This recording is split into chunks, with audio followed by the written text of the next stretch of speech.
Senhor Deus, nós te louvamos, te agradecemos pelo privilégio de estarmos aqui. Sabemos, ó Deus, que não tem nada a ver comigo, tem a ver com o Senhor, com aquilo que o Senhor quer fazer através da minha vida, apesar de mim. O Senhor ministrou primeiramente no meu coração. O Senhor sabe das noites que eu passei em claro, orando, falando com o Senhor sobre tudo isso que eu escrevi. Mas o teu Espírito Santo é quem comanda tudo isso. Se o Senhor quiser mudar tudo agora, tenha liberdade, Pai. E alcança o coração dessas mulheres que estão aqui nesta noite, Deus, que se dispuseram. Algumas vieram direto do trabalho, algumas deixaram filhos para trás. Ó Deus, algumas estão cansadas, vieram assim no empurrão, ó Deus. Mas vieram para honrar o teu nome, ó Pai. Muito obrigada por este tempo aqui. E que teu Espírito Santo possa falar conosco nesta noite, em nome de Jesus. Amém. Glória a Deus. Então eu vou ler aqui, Mateus 25, 14. Eu queria que você ficasse muito atenta.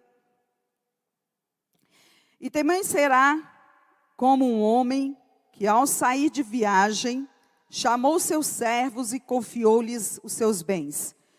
A um deu 5 talentos, a outro 2 e a outro 1, a cada um de acordo com a sua capacidade. Fala comigo, de acordo com a sua capacidade. Em seguida, partiu de viagem. O que havia recebido 5 talentos, saiu imediatamente, aplicou-as e ganhou mais 5. Também o que tinha 2 talentos, ganhou mais 2. Também, mas o que tinha recebido 1 talento, saiu, cavou um buraco no chão e escondeu o dinheiro do seu senhor. Depois de muito tempo, o senhor daqueles servos voltou e acertou contas com eles. Obrigada, pastora.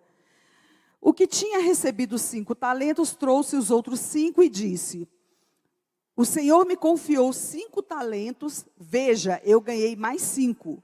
O Senhor respondeu: muito bem, servo bom e fiel. Você foi fiel no pouco e eu o porei sobre o muito.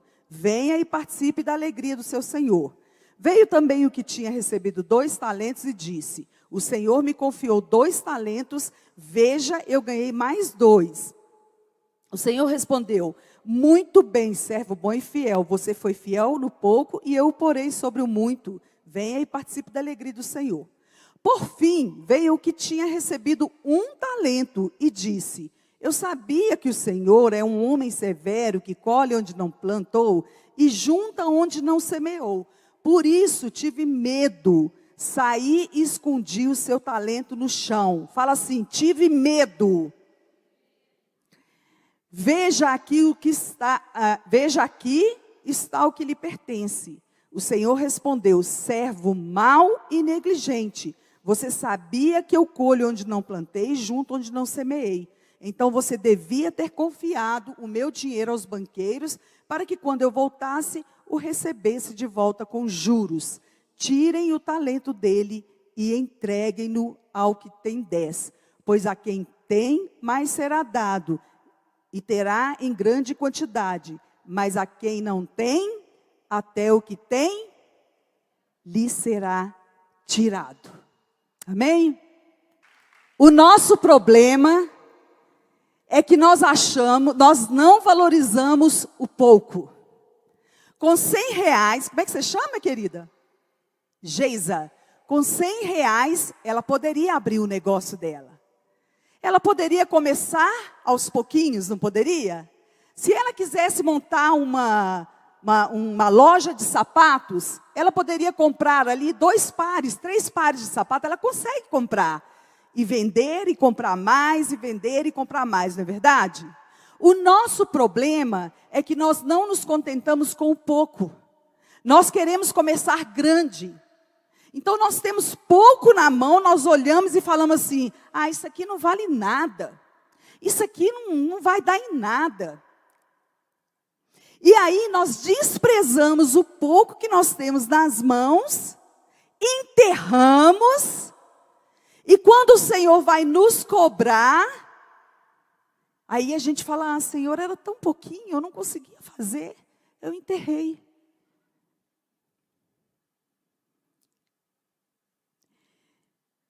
E aí, nós precisamos entender que tudo começa de pequeno. Tudo que nasce grande é monstro. Se você tiver um filho e ele nascer com 2 anos de idade, ele é monstro, não é, Verlaine? É um monstro, gente, não é normal. Então tudo, se você for ouvir história de pessoas que têm empresas, que são grandes empresários, você vai ouvir dizendo que começaram do pouco. Se vocês conhecerem a história do Silvio Santos, do Steve Jobs, que começou numa garagem com uma ideia, ele nem pôs a mão, gente. Não foi ele que fabricou a Apple, né? O telefone, não foi ele. Ele teve a ideia, e da ideia ele conduziu pessoas para construir. Então, são pessoas que conseguiram pegar o pouco que elas tiveram e transformaram em muito. E é isso que Deus quer que você faça. Deus quer que você descubra o pouco que você tem e transforme esse pouco em muito. Deus te entregou quantos talentos? 2. Então, multiplique esse talento. Pastora, Deus me entregou 1 talento. Multiplique esse talento por 2. É isso que o Senhor quer que você faça. E eu me lembro,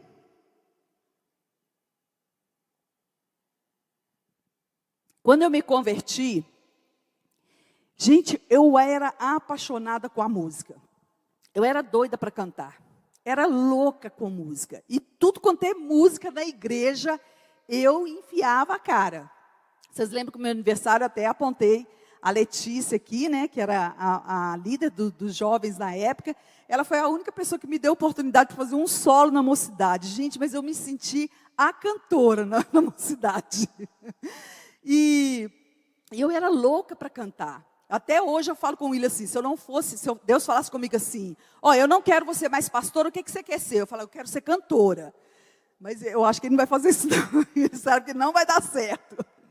Então, quando eu me converti, eu ministrei louvor na tarde de libertação, gente, no gogó, sozinha, tinha umas 5, 10 mulheres, e eu ministrava louvor na maior alegria. Gente, eu acho que eu era a mais jovem da igreja, ali naquele culto ali de mulheres, 10, 15 mulheres, e eu naquela alegria ministrando louvor ali, uma tarde de sol quente, gente, não tinha ar-condicionado, e eu ministrando louvor ali, no maior alegria, e falando, eu vou me tornar uma cantora, né, estou aqui ministrando, né, é o meu talento, é o talento que Deus me deu. E aí eu cantava no coral, cantava na Mocidade, né? Coral para mim era tudo de bom, que eu achava a coisa mais linda. A gente ensaiava 1 ano e cantava uma vez só no ano, gente. Era uma luta, era uma guerra. E aí aconteceu da gente fazer um evento na igreja que ia ter uma coreografia. A única igreja que tinha coreografia dentro da igreja era a Lagoinha. Então, que eu conheço, que eu saiba, na minha mente, veio da igreja da Lagoinha. Foi de onde eu vi a primeira vez. Então, nós fizemos uma coreografia para um evento na igreja.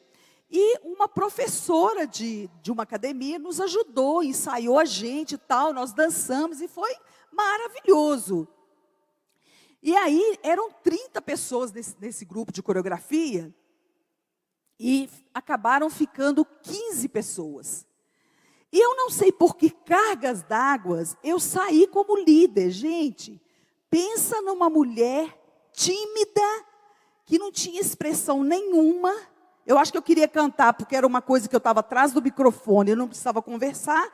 E que não tinha expressão nenhuma. Eu tinha vergonha de conversar com as pessoas olhando nos olhos dela. Eu tinha vergonha de comer na frente das pessoas. Namorado, eu não comia na frente de namorado de jeito nenhum. Eu não saía com o namorado para comer. Então, eu tinha muita vergonha, muita timidez mesmo. E eu tinha muita timidez de iniciar amizade com outras meninas, outras amigas. Então, as amigas que eu tinha eram sempre as mesmas. Então, eu fui colocada como líder desse grupo. E nesse grupo, eu fiquei 15 anos. Fiquei 8 anos nesse grupo. E foi aonde Deus despertou o meu ministério. E eu nunca, jamais almejei ser pastora. Muito pelo contrário. Quando alguém falava, ô pastora, eu falava, gente, pelo amor de Deus, para com isso. De jeito nenhum, eu não quero de jeito nenhum. Isso não é para mim, não. Porque eu sabia que pastora tinha que cuidar de pessoas, tinha que aconselhar, eu achava que tinha que pregar, né? Que não tem nada a ver. Hoje em dia eu entendo que nem sempre, por você ser pastora, você precisa pregar. E tinha que fazer N coisas que eu falei, jamais vou conseguir fazer isso. Então eu falava, de jeito nenhum, eu não quero ser pastora de jeito nenhum. Só que aconteceu que nós viemos aqui para a Igreja Batista da Paz, e eu assumi o grupo de dança aqui da igreja. E assumir no grupo de dança era um grupo de adolescente. Mas era um grupo que já existia e eu acabei assumindo a liderança. Eles me pediram para assumir a liderança. Mas acabou que teve tantos problemas, nós resolvemos... eu criei um outro grupo e eles permaneceram com o grupo deles. E eu fiquei uns 4 anos, mais ou menos. Só que Deus começou a me incomodar sobre o ministério de dança, dizendo para mim que estava na hora de eu parar. Pensa numa coisa que eu sempre amei, dançar. A minha família, gente, por parte da minha mãe, todo mundo gosta de dançar. A minha tia fez 70 anos agora, há pouco tempo, e eles fizeram uma festa para ela, e ela, gente, ela dança, e nem eu consigo dançar o tanto que ela dança. Então, o povo da minha mãe é muito festeiro, dança muito. Então, lá em casa, todo mundo gosta muito de dançar. Eu não posso ouvir uma música, eu começo a ficar com os esqueletos balançando, porque eu realmente gosto e aprecio uma boa dança. Então, quando o Senhor falou comigo assim, você não vai mais dançar, eu quero você em outro ministério, eu falei, Deus, mas agora que eu estou me realizando ministerialmente, agora que eu descobri o meu dom, meu talento, o Senhor vai me tirar? E aí eu tive que ser obediente, né? Entreguei os uniformes, foi um chororô terrível, e eu entreguei tudo. Mas eu não conseguia entender o que Deus estava fazendo. Até que Deus finalizou a liderança na dança, a minha liderança na dança, mas Ele iniciou uma nova jornada de liderança na minha vida, muito maior. Não que a liderança na dança não tenha sido uma coisa expressiva, não tenha sido uma coisa bacana, mas o que Deus me colocou para fazer agora era uma coisa mais pessoal, não era só na dança, era uma coisa pessoal, cuidar de mulheres, cuidar da igreja de forma geral. Então, dali para frente, eu comecei a discipular coisas que eu jamais imaginei que eu pudesse fazer, né? E eu comecei a discipular mulheres e fazer os eventos na igreja. E hoje eu tenho o privilégio, né, de liderar vocês, mulheres, né? Que são uma bênção na minha vida, que são mulheres de Deus, que são mulheres que têm me acompanhado, têm me abençoado, e eu me sinto muito honrada por estar aqui com vocês. Amém? Então, nós vamos ter diferentes tipos de dons e talentos. Talentos e dons são diferentes. Dons, eles nascem com vocês. Por exemplo, os meus filhos nasceram com o dom de compor, tocar e falar inglês. São os dons mais fortes dos meus filhos. Eles nunca fizeram curso e eles aprenderam por aprender. O Wolfgang ganhou um violão acho que com 13 anos, ganhou o violão, nem tinha para o violão, com 15 anos ele começou a tocar, e o Wendel foi na onda dele. Então hoje os dois têm uma banda, e particularmente, né gente, eu sou mãe, eu sou meio suspeita para falar, mas eu sou apaixonada com os dois estilos, são estilos diferentes, mas eu sou apaixonada com as músicas de todos os dois. Eu acho que cantam muito bem e compõem muito bem, e falam inglês. Isso é dom. Né? Então você nasce, todos nós nascemos com um dom. É uma coisa que você não aprendeu, ninguém precisou te ensinar. Você nasceu com isso. Agora, o talento é uma coisa que você aprende com o tempo. Pode ser que você tenha alguma coisinha do talento. Por exemplo, eu sempre gostei, quando eu era menina, eu sempre gostei de costurar, fazer bordadinho e tal, mas eu não tinha prática. Aí, quando eu fui trabalhar na loja de noiva da minha sogra, eu aprendi a bordar os vestidos de noiva, então aqueles peitos todo bordado de pedraria, eu fazia arranjo de noiva, buquê de noiva, eu fazia aquilo tudo. Então, foi um talento que foi desenvolvido. O talento é a soma de suas habilidades, são características inatas, conhecimentos, experiências, inteligência, atitude e personalidade. Tem a ver com o que somos bons em fazer, e geralmente fazemos com gosto e satisfação. Algo que se destaca em nós. Todos nós temos talentos, e às vezes a gente fica se comparando ao talento do outro. Quando focamos no talento do outro, deixamos adormecido o talento que Deus nos deu. Isso acontece com você? Fala a verdade, gente. Já aconteceu comigo. Já aconteceu comigo. De às vezes eu tenho um talento, as pessoas elogiam o talento, aí a gente fala assim, mas o fulano, não é verdade? A gente está sempre focado no talento do outro. E aí, com isso, a gente acaba enterrando o nosso talento. A gente fica cobiçando aquilo que o outro está fazendo e a gente enterra o da gente. Então, esses dias eu ouvi uma mensagem da Helena Tanuri, e ela fala assim, que a moça falou com ela assim, mas Helena Tanuri, eu só sei fazer unha. Aí a Helena fala assim, minha filha, você fica pelo menos 30 minutos agarrada ao pé e à mão de uma pessoa. 30 não, né? 1 hora, pelo menos, no pé e mão, não é verdade? Você tem ali uma grande oportunidade de falar de Jesus para ela, de dar um conselho. Então, às vezes, você está ali presa ali com 30 minutos com uma mulher ali, fazendo unha, você pode estar dando uma palavra para ela. Você pode estar dando fazendo uma ministração, uma oração, contando um testemunho. Isso você está sendo usado, é um talento, é um dom. Deus está te usando ali. Olha só, eu estou fazendo um tratamento no rosto, e eu não sei nem se ela vai estar aí, não. Eu acho que ela não está, não. Mas, gente, a mulher, eu falei com ela, olha, você sabe que o seu nome está escrito na Bíblia? Ela falou, não, o que é? E ela não ouve, ela ficou em coma 1 ano e meio, e quando ela voltou surda. Então eu falei com ela, Carminha, e tudo que a gente fala, ela lê, faz leitura labial, então tem que escrever. Eu falei, você sabe que o seu nome está na Bíblia, que você é citada na Bíblia? Ela falou, não.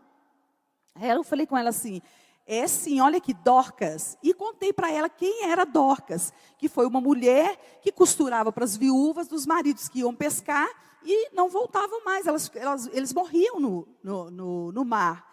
E eu falei, você é uma mulher muito generosa. Você é uma mulher, e ela realmente, gente, ela tem um coração de agradar as pessoas, de ajudar. Ela arruma médico, ela leva para casa dela, ela está com o pai dela, tem 15 anos que ela está com o pai dela, cuidando do pai dela. E agora levou um irmão alcoólatra, mas é uma luta a vida dela. Mas aquela mulher com um coração de ajudar as pessoas, isso é um dom. E ela está fazendo isso. E aí eu falei com ela, o pai dela internou porque começou a dar sangramento na urina, ele estava com um problema, eu acho que ele estava com um tumor no intestino, no rim, não lembro mais o que era. E Deus me incomodou de chamar ela, eu peguei no braço dela e falei, olha para mim. Eu falei com ela assim, porque ela já é batizada, mas ela não frequenta a igreja. E eu falei com ela assim, o seu pai já confessou Jesus? Ela falou, não, pastora, pois você precisa fazer o seu pai confessar Jesus. Pastora, mas eu posso fazer isso? Pode. Você não já é convertida? Você não já batizou? Ai, pastora, mas eu não vou na igreja. Mas você pode fazer essa oração. Ai, mas eu não vou saber fazer essa oração. Pois eu vou mandar a oração escrita para você e você vai fazer com ele. Você vai fazer isso para mim, pastor? Vou fazer para você. E eu mandei a oração escrita para ele. Ele estava internado há mais de 17 dias, urinando sangue. Então, ela falou que foi e fez a oração com ele. E ele fez a oração e gostou tanto da oração. Ela falou, pastora, todo dia ele me pede para fazer oração. Eu falei, que bênção, bom demais. Ele pede para eu fazer oração e rezar a Ave Maria. Eu falei, que maravilha. E pode fazer a oração com ele todos os dias, não tem problema não. Ele quer aceitar Jesus todo dia. Falei com ela, olha, fala com ele, se ele tiver raiva de alguém, para ele perdoar, para ele liberar perdão, para ele pedir perdão às pessoas também. Falei com ela, sabe por quê, ô Carminha? É a vida eterna do seu pai. A sua está garantida, e a do seu pai? Falei com ela, você acredita em céu e inferno? Ela falou, tem isso, pai? Tem céu e inferno. E depois que a pessoa morre, está definido, não tem mais como orar pela pessoa. Aí, vocês acreditam que passou, acho que 3 dias, ele foi para casa, e ele está em casa. Gente, a coisa mais incrível do mundo, um homem de mais de 80 anos, nem Covid o homem pegou ainda. Ai, não vai pegar, em nome de Jesus, né? Nem vai pegar. E ele foi para casa, falou, pastor, eu estou impressionado. Depois que ele fez a oração, ele parou de urinar sangue, e ele foi melhorando, começou a comer, e ele foi para casa. Então, o que acontece ali? O que aconteceu? Eu aproveitei uma oportunidade, e foi selado, gente, a vida eterna de um homem. Então é isso que Deus quer que você faça, que você pega o pouquinho que você tem e use. Porque desse pouquinho vai se tornar grande. Então hoje eu chego lá foi segunda? Quinta-feira, eu cheguei lá junto com a Inara. Cadê a Inara? Está aí? Tá não, né? Eu cheguei junto com a Inara lá. E, gente, essa mulher senta e ela abre o coração. E ela pede conselho. Então, Deus vai colocando mais coisas. E vai te dando oportunidade. Vai alcançando essas pessoas. Amém? Então, não perca a oportunidade de usar o pouco que Deus tem colocado nas suas mãos para transformar em mundo. Tem pessoas que têm facilidade com redes sociais. Mas aí, tem pessoas que têm facilidade com redes sociais, mas ela não sabe usar a rede social. Aí você vê um vídeo de uma pessoa que fez um vídeo lá e ela põe assim, você gostou desse vídeo? Aí a pessoa clica lá e fala assim, gostei não, ficou horroroso, baranga, horrorosa, ficou muito feio, para de fazer esses vídeos. Gente, para que clicou, para que viu? Por que simplesmente não passou? Por que simplesmente não para de seguir a pessoa? Não era muito melhor a pessoa só curtir e falar assim, ficou lindo, ficou ótimo. Ou então não fala nada, só simplesmente vê o vídeo. Mas não, a nossa tendência, e isso tem um pouquinho de inveja, porque às vezes a pessoa, ela tem uma habilidade para poder fazer os vídeos, para estar na internet, está tendo muitos seguidores, as pessoas estão curtindo, estão comentando, e aí a gente fica com inveja. Aí a gente pega lá o vídeo da pessoa e fala, nossa Deus, mas é muita besteira, viu? Pelo amor de Deus. Não é verdade? A gente não vê muito disso?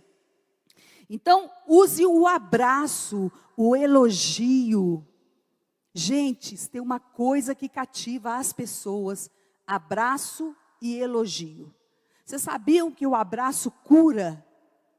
Vocês sabiam que o abraço... Olha, esses dias eu ouvi um missionário contando que ele gostaria muito de participar de missões para poder levar presente para as crianças. E ele falou, aí a pessoa responsável pelas missões falou assim, não se preocupe em levar presentes, leve abraços. Presentes vão sair da vida delas, o abraço jamais vai sair.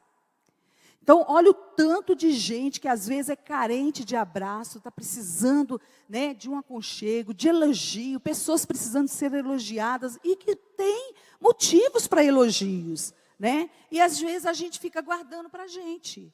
A gente só fala na hora que está feio. Nossa, fulana cortou o cabelo de novo, pintou de roxo. Ah, não, ficou muito feio esse cabelo seu. Mas quando estava bonito, louro, grande e maravilhoso, ninguém nunca fala. Não é verdade? Então, aproveite a oportunidade de elogiar sempre. Elogie a comida, elogie a roupa, elogie a casa, né? Esteja sempre elogiando as pessoas. Use seus dotes culinários, gente. Gente, eu vou falar uma coisa para vocês. Vocês estão rindo já, né? Nessa pandemia, eu acho que eu engordei uns 5 quilos. Acho não, é certeiro. 5 quilos. Foi tanta gente mandando coisa gostosa para mim. E era bom mesmo, gente. Toda hora chegava um trem lá para mim. Toda hora chegava um trem. Né, ô Grazi? Cadê a Grazi? Eu vi a Grazi aqui, ó. Toda hora chegava um trem gostoso lá para mim. Uma forma de carinho. É um dom. A pessoa gosta de fazer, gosta de presentear. Eu amo presentear, gente. Eu só não presenteio mais porque não tem jeito. Só se eu espremer. Mas eu amo presentear. Então, tudo isso são dons que Deus te dá, né, para você servir. Sirva no anonimato. Às vezes nós queremos estar em evidência e receber elogios. Quando a gente faz um evento grande na igreja, a gente vê muita gente aqui. Vê louvor, vê o pregador. Às vezes a gente vê até algumas pessoas aqui trabalhando aqui. Mas dificilmente a gente vê o pessoal que está na cantina, o pessoal que está na mesa de som, o pessoal que vai trabalhar depois do evento editando os vídeos, o pessoal que trabalha antes do evento fazendo todos os vídeos, né, para divulgação do evento, o pessoal que está trabalhando nos banheiros, no estacionamento. Ninguém vê essas pessoas. E aí a gente pensa o seguinte: o que a Bíblia diz? Quando nós recebemos o elogio aqui na terra, você já recebeu, não já? O galardão? Agora pensa nesses homens e mulheres que estão no anonimato. Pensa no ministério infantil, lá a Verlaine cuidando das crianças lá embaixo, gente. Quando chegar no céu, o tanto de galardão, o tanto de elogio que eles vão receber do anonimato. Eu quero receber um elogio do anonimato. É muito bom, gente, a gente receber elogio. Ah, sua palavra foi boa. Ah, como você está bonita. Ah, como a oração foi boa. Ah, como o congresso foi lindo. É muito bom receber, porque a gente sabe que está no lugar certo, né? Que a gente está fazendo a coisa certa. Mas melhor ainda é receber o elogio do céu. Não é verdade? Então, olha para você ver que interessante quando Deus manda construir o tabernáculo. Olha que bacana. Está lá em Êxodo 31, 2 e 6, ele diz, olha como é que Deus chama as pessoas pelo nome. E dá a eles inteligência para ajudar a construir o tabernáculo. Eis que eu tenho chamado por nome a Bezalel, o filho de Uri, filho de Ur, da tribo de Judá, e o enchi do Espírito de Deus, de sabedoria e de entendimento e de ciência e de todo lavor, para elaborar projetos e trabalhar em ouro, em prata e em cobre, e em lapidar pedras para engastar e em talhes de madeira para trabalhar em todo lavor. E eis que eu tenho posto com ele a Aoliabe, o filho de Aizamaque, da tribo de Dan, e tenho dado sabedoria ao coração de todos aqueles que são hábeis, para que façam tudo o que tenho ordenado. E lá em Êxodo 35, 25, está escrito assim: e todas as mulheres sábias de coração fiavam com as suas mãos e traziam o que tinham fiado, o azul e a púrpura, o carmesim e o linho fino. E todas as mulheres cujo coração as moveu em habilidade, fiavam os pelos das cabras. Olha, Deus teve cuidado aqui de até separar homens e mulheres, né? Teve até o cuidado de separar aqui o que as mulheres faziam, o que os homens faziam, porque Deus se importa. Vocês lembram da mensagem do Wolfgang, né? Sobre os detalhes? Deus é um Deus de detalhes. Então, Deus é detalhista. Então, quando Deus olha para você, Ele se importa com o dom que você tem e Ele quer que você coloque em prática. E você precisa achar o seu dom. Você precisa saber qual é o seu dom. Primeira coisa que você precisa saber: quando você era criança, né? São perguntas que você tem que fazer para você saber qual é o seu dom. Quando você era criança, o que você mais gostava de fazer quando você era criança? Normalmente, o seu dom está muito ligado com aquilo que você gostava de fazer quando criança. Seu talento está muito ligado com aquilo que você gostava de fazer. Outra coisa, o seu talento, ele é uma coisa que você ama fazer. É uma coisa que você tem prazer em fazer. É uma coisa que você não vê o tempo passar. Você, quando pega para fazer, quando você está envolvido com aquilo, o tempo não passa para você. Não é dormir não, viu, gente? Dormir não é dom nem talento não, viu? Eu sei que tem muita gente aí que gosta de dormir. Estou falando de coisa útil, tá? Então, tem gente que tem habilidade para pintura, tem gente que tem habilidade para ouvir, né? É conselheira, ouve, tem habilidade, tem paciência para ouvir. Tem gente que gosta de sentar e ligar para as pessoas. Liga no dia do aniversário, né, de todo mundo, né? É bom isso, é uma habilidade, é um dom. Então você precisa descobrir. Agora, pastora, eu não consegui pensar em nada disso. Não se preocupe, você tem um dom escondido aí. Eu vou te dar uma dica. Se envolva até com aquilo que você acha que você não tem dom. Uma hora você vai descobrir. Se envolva.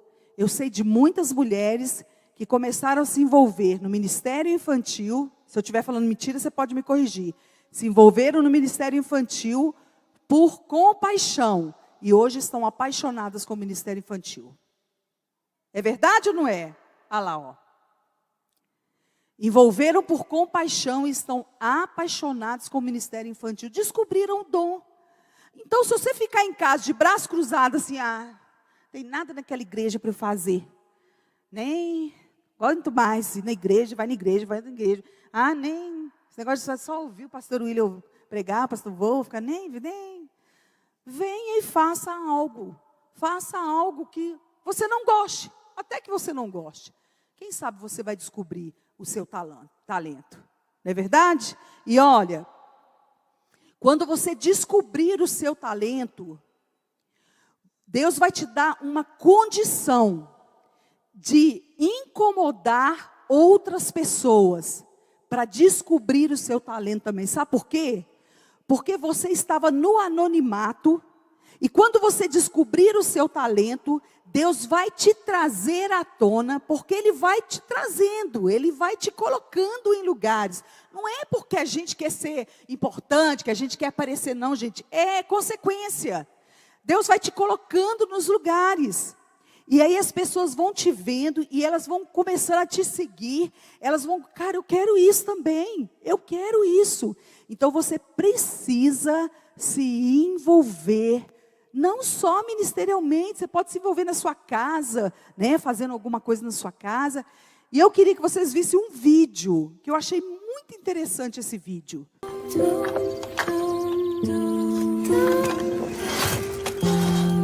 Tem jeito de abaixar um pouquinho mais a luz? Obrigada.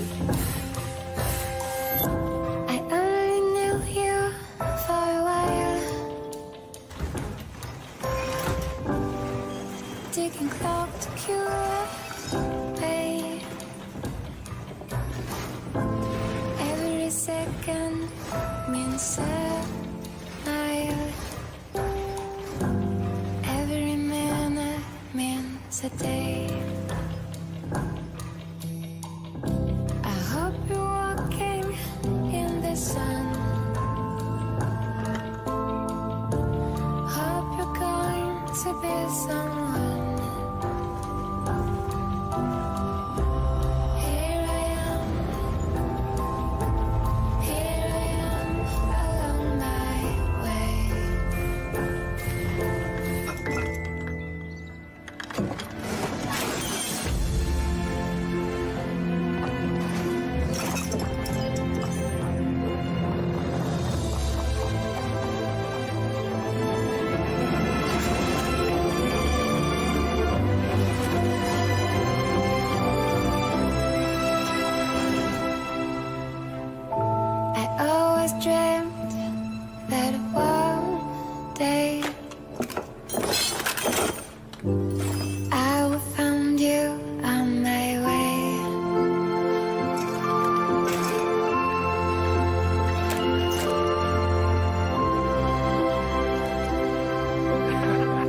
Pode parar aí.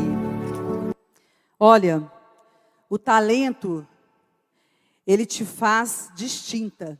Bob Dylan diz o seguinte: as pessoas riram de mim por eu ser diferente. Eu rio delas por serem todas iguais. Deus quer fazer isso com você. Deus quer te tirar do trilho. Ali é um desenhozinho de pessoas que andavam só no trilho, né? E uma das crianças resolveu sair do trilho, quebrar o protocolo. Porque ela tinha um jeito só de andar, um jeito só de viver. E ela resolveu quebrar o protocolo, resolveu sair das amarras. E o diabo tem prendido muitas mulheres com grandes dons, com grandes talentos, presas aos pés, vivendo a mesmice, vivendo a mesma vida, vivendo o mesmo estilo, vivendo as mesmas coisas todos os dias, sem novidade de vida, sem mudar a vida das outras pessoas. E eu vou dizer uma coisa para você, que muita coisa na sua vida vai mudar quando você se dispuser a mudar a vida de outros. Muita coisa na sua vida está dependendo daquilo que você vai fazer para outros. A Bíblia diz que tudo aquilo que nós semearmos, nós vamos colher. Então, se você semeia compaixão na vida das pessoas, vai vir compaixão para você. Se você semeia amor na vida das pessoas, você vai receber amor. Então, nós precisamos sair do comodismo e começar a exercer o dom que Deus tem nos colocado. O dom que Deus tem colocado na sua mão. Sabe por quê, minha irmã? Porque lá no céu, quando chegar o grande dia, Deus vai olhar para você e vai perguntar: o que você fez com o talento que eu te dei? Você vai ter coragem de falar com Ele: Senhor, tive medo. E eu enterrei o talento. E muitas de nós, como aconteceu comigo, tive medo. Medo de assumir quem eu era em Deus. Medo de fazer o que precisava ser feito. E muita coisa eu deixei de fazer para Deus. Coisas que não voltam mais, gente. Não vai voltar mais. E hoje Deus está te chamando, mulher. Você não veio aqui à toa. Deus está te chamando para você tirar, desengavetar seus dons e seus talentos. E começar a colocar em prática. Nós estamos vivendo os últimos dias. Jesus está voltando. Jesus está voltando. E a porta está se estreitando cada vez mais. Parece que está ficando fácil pregar o evangelho, mas não está não, gente. Vai ficar cada vez mais difícil. E nós precisamos aproveitar a oportunidade que nós temos para trazermos pessoas para o evangelho, para amar pessoas, para cuidar de pessoas. E esse dom você tem, mulher. A mulher, ela tem um carisma incrível. A mulher, ela se move com o coração. E nós precisamos nos mover nisso. Amém?